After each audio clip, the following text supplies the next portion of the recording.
I don't think there's anyone here who does not understand the importance of the outdoors.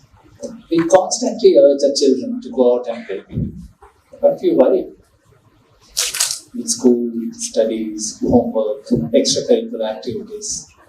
There's very little time for the outdoors. I'm aware of it. We are all aware of it. But not everyone has a good solution to this problem. Today, I want to propose a solution. A solution that can help push our children back to the outdoors. A solution that can help our children connect with nature. A solution that can help our children prepare for the future. I'm Arjun Majumdar. I'm the CEO and the founder of Indiahikes, India's largest trekking organization. More than 20,000 people trek with us every year, and many of them are children.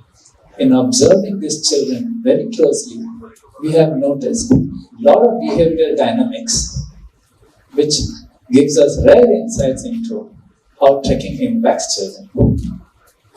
Today, I want to share some of these dynamics with you, some of these insights with you. And perhaps in these insights, you will see why I propose trekking to be the solution to this problem.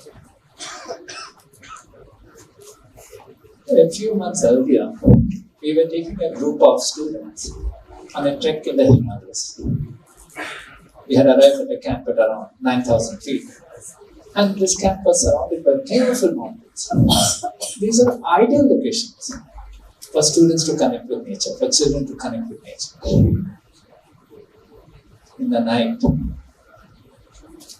then the sky lit up with these millions of stars, our trek leader pulled out the children from their tents and made them walk to a nearby grassy hump and asked them to lie down on their back and to observe this dazzling sky. After a while, he asked the children, "Isn't this very beautiful?" There was a pause. And a small voice from the corner spoke up and said, "I've never seen something so scary in my life." A little child wanted to go back to his tent. The child could not connect with this wondrous sight of nature, the night sky. The child allowed himself to be overwhelmed by the darkness around him. While there is mounting evidence that tells us the benefits of nature connect with children, we also notice there's a growing distance between children and nature. Children are part of nature. When children do not align with nature, it's almost like being in a family with whom you cannot communicate or talk with. When children make nature or create a distance between them and nature, there's a strange dichotomy in how they view the world. They're unable to relate to the realities of the world, which is why it is critical for children and for their wellness to learn how to integrate with nature. Look at the fears that surround children. Fear of darkness, fear of lightning, fear of heights, fear of walking on muddy tracks, fear of getting wet in the rain, fear of animals, fear of unknown. There are countless fears that surround our children and their future. Which is why trekking is so good. Trekking is a very big and a nice instrument that allows children to overcome their fears. Because when you trek, you have no choice but to walk on muddy trails, rough tracks, deal with dirt and mud, lizards and insects. You're forced to confront your fears. We have seen when children trek, they leave behind their fears in a very big way. In fact, I have seen at the end of a trek, many children happily allow insects to crawl over their arm and their bodies. This also makes them want to look after nature. It's a very simple fact. You will want to look after something only when you can love or relate to it. When children trek, they learn how to relate with nature. At the end of the trek, they realize that they're not above or below nature, but they're a part of it. This makes them want to look after it. It's the same connect which makes the children be more themselves. When a child is outdoors, he is very different from the same child who is indoors. They are more curious, they are calmer, they are more joyful, they support each other. In fact, when children are in the outdoors, they often tell us they like the person who they are when they are in nature. When children align with nature, they align with the true inner self.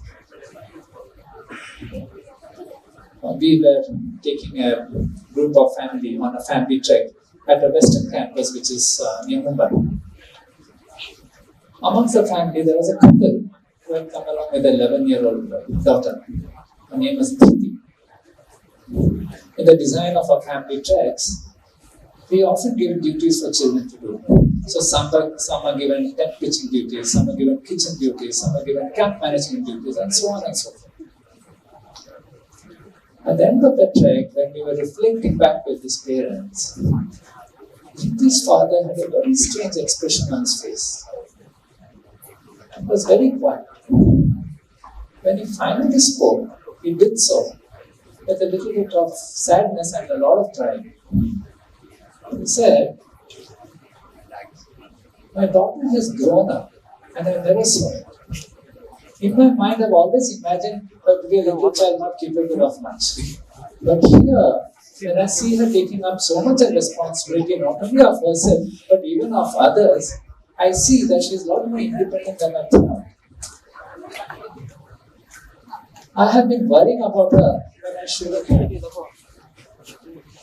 Priti's father was seeing her in a whole new light.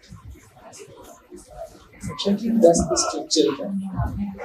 It allows children to see for themselves who they are. It also allows others to see who they are. Frankly, children don't know who they are. Schools are academic playgrounds. They're not the settings for children to know themselves.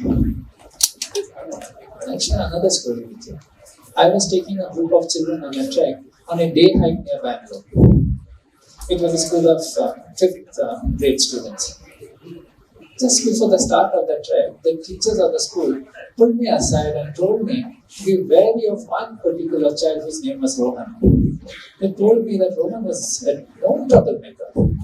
He was a known mischief child, and it was very difficult for them to deal with. And asked me to be a little wary of him. And true to their words, the moment I started that trek, I found Rohan to be a very difficult child to manage. He would run in front, ahead of others. He would shout. He would talk loudly. He was belligerent. And when I was giving an instruction to the team, Rohan was not listening. So when I came to the first rest point,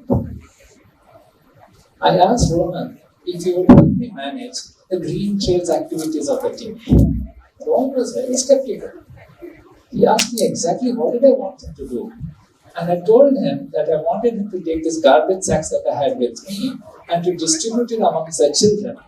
And also, if he could ensure that the children fill this garbage sacks with the litter they found on the trail to the best of their ability. Rohan didn't find this too much of a task. So he took the sacks with me and then he distributed among the children. And he also gave them a challenge and told them, let's see which one of us can fill the most. As the trek progressed, and the teachers and I were watching Rohan from a distance, we saw that Rohan was taking to this task with a lot of enthusiasm. He was having a lot of fun in picking up litter and putting it in a sack. So much so that the other students who were around him watched him, and even they too started filling the sacks with the litter they found on the trail. And they were doing it with a lot of enthusiasm.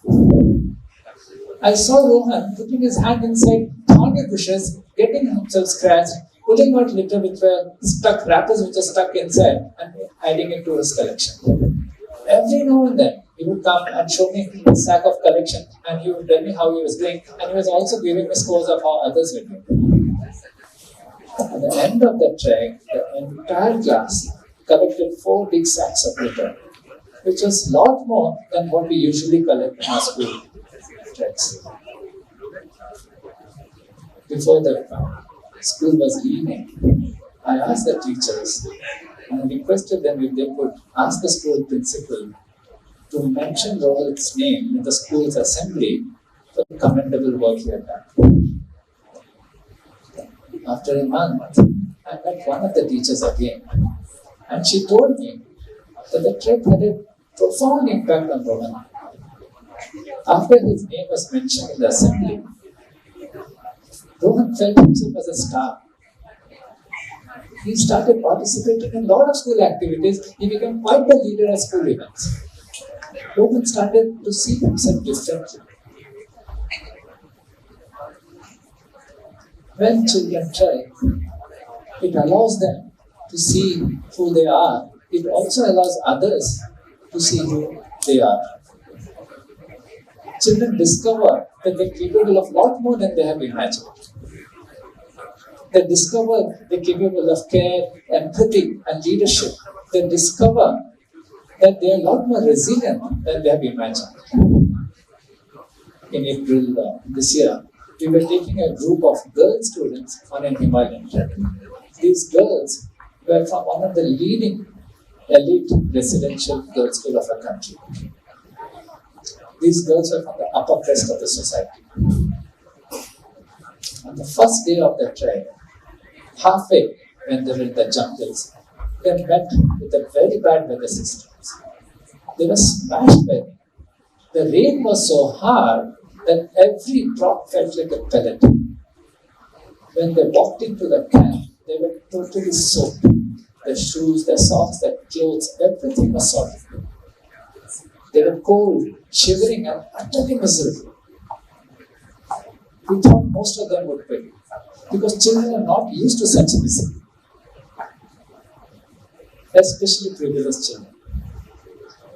To our surprise, none of them wanted to quit because at the start of the trek, they made an agreement with us that no matter what happened, they would try to complete the trek. And now they wanted to stick with the agreement. They were aware that the next 3 days, the weather system was going to be bad, the weather forecast was not good. It was going to be rain, but they're willing to play it out. Over the next 3 days, we saw these girls beat all the stereotype barriers that we had in our minds about gender, about physicality, and about privilege. They braved through increasingly rain, hailstones, more colder climates, difficult terrain to emerge victorious, and they completed the trek successfully. When children go through difficulties on a trek, we have seen they embrace these difficulties. They learn how to overcome hardships. They learn how to deal with them. In a modern life, when comfort is at a beck and call, it is not easy for children to learn how to overcome hardships. Yet on a trek, they learn how to do so. Yet on a trek, they learn how to do so. They learn how to rough things out. They're okay to manage with little. And these are valuable lessons in a child's life. When we meet the same children, many years later when they have grown up, they always look back on this trek and they tell us how important a role the treks have played in shaping them to the person who they are today. They look back at the hardships and the difficulties of a trek and they tell us that how much the trek have helped prepare them for the challenges of life. They have learned how to take good with the bad. Today, I've shared 3 benefits of trekking when children trek. I've told you how treks help children connect with nature. I've told you how treks help children discover more about themselves. I've also told you how treks Let children learn how to overcome difficulties or learn how to deal with hardship. We have been taking children trekking for more than a decade, and we have observed them closely. When children trek, we have noticed it is a very big transformational impact on them. Treks have a very big impact on them. Today, when we are looking to see, one of the biggest challenges that we all face is how to get our children to the outdoors. The solution is to introduce children to trekking. Trekking teaches us a lot. Trekking teaches us things which are lifelong. It helps prepare our children for the future. Trekking can not only reconnect our children to the outdoors, perhaps it may be the only way. Thank you.